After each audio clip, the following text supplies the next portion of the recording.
नमस्कार मंडळी. तर आज आपण मसालेदार अशी भेंडीची भाजी करणार आहोत. एकदम सोप्या पद्धतीने भेंडीची भाजी कशी करायची ते मी सांगितलेलं आहे. एकदम सुंदर भाजी लागते. पटकन रेसिपीला सुरुवात करूया. तर मसालेदार भेंडी बनवण्यासाठी इथं मी 1/2 किलो भेंडी घेतलेली आहे. भेंडी स्वच्छ धुवून व्यवस्थित पुसून घ्यायची. त्याचा मागचा आणि पुढचा भाग काढून घ्यायचा आहे आणि तुम्हाला पाहिजे त्या आकारात त्याला कटिंग करून घ्यायचं आहे. मी थोडीशी बारीक अशी भेंडी सगळी कट करून घेणार आहे. बघू शकता. तर अशाच पद्धतीने सगळी भेंडी मी कट करून घेणार आहे.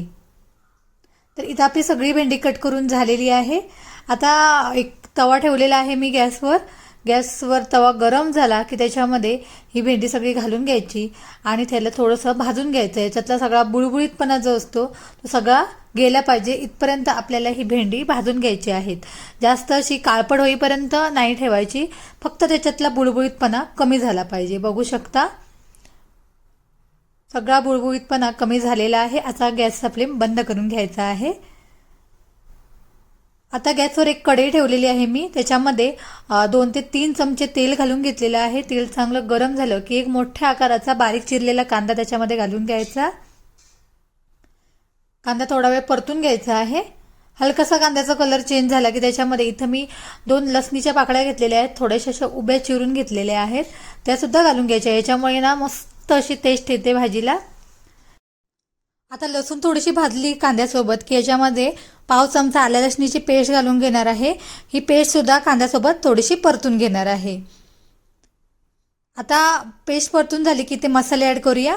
1 चमचा घरातले लाल तिखट, 1 चमचा काश्मीर लाल मिरची पूड, 1 चमचा धना पावडर, थोडीशी हळद, 1 चमचा गरम मसाला आणि 1 चमचा पावभाजी मसाला.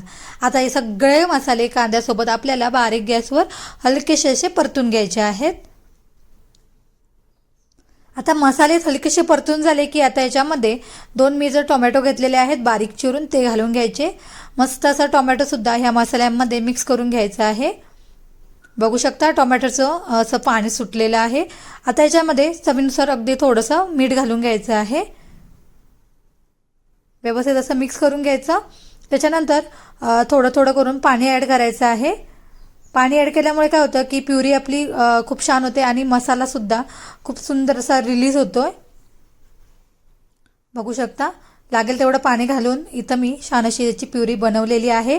आता हे टोमॅटोवर दिसतंय ते त्याला थोडं थोडं असं दाबून घ्यायचं आहे. व्यवस्थित अशी मस्त मसालेदार प्युरी इथं आपली रेडी झालेली आहे. आता याच्यामध्ये आपण जी भेंडी फ्राय केली आहे किंवा भेंडी आपली भाजून ठेवलेली आहोत ती घालून घ्यायची आहे. व्यवस्थित असं मिक्स करून घ्यायचं. बघू शकता. आता भेंडी मिक्स करून झाली की याच्यामध्ये थोडंसं असं पाणी घालायचं जेणेकरून भेंडीमध्ये सगळा मसाला आतमध्ये जाईल आणि त्याची टेस्ट खूप सुंदर येईल.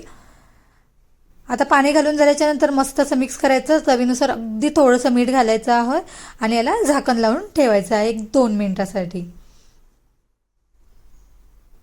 1-2 मिनिटानंतर बघू शकता छान अशी वाफसुद्धा आलेली आहे. मस्त असे मसाले भेंडीमध्ये आतपर्यंत गेलेले आहेत.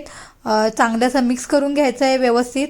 मीठ एकदा चेक करायचं आहे. कमी वगैरे पडलं असेल तर इथं तुम्ही ॲड करू शकता मीठ. आणि बघू शकता मस्त आपला मसालेदार भेंडी इथं रेडी झालेली आहे.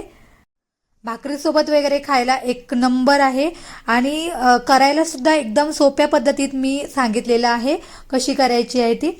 आता याला आपण मस्त असं सर्व करूया. तर बघू शकता एक प्लेटमध्ये मी सगळी भाजी जी आहे काढून ठेवलेली आहे. याची टेस्टसुद्धा अप्रतिम झालेली आहे. त्याच पद्धतीने दिसायला सुद्धा बघू शकता कसली सुंदर झालेली आहे. रेसिपी कशी वाटली मला नक्की कमेंट करून सांगा. व्हिडिओ आवडला तर त्याला लाईक करा. चॅनलवर नवीन असाल तर चॅनलला सबस्क्राईब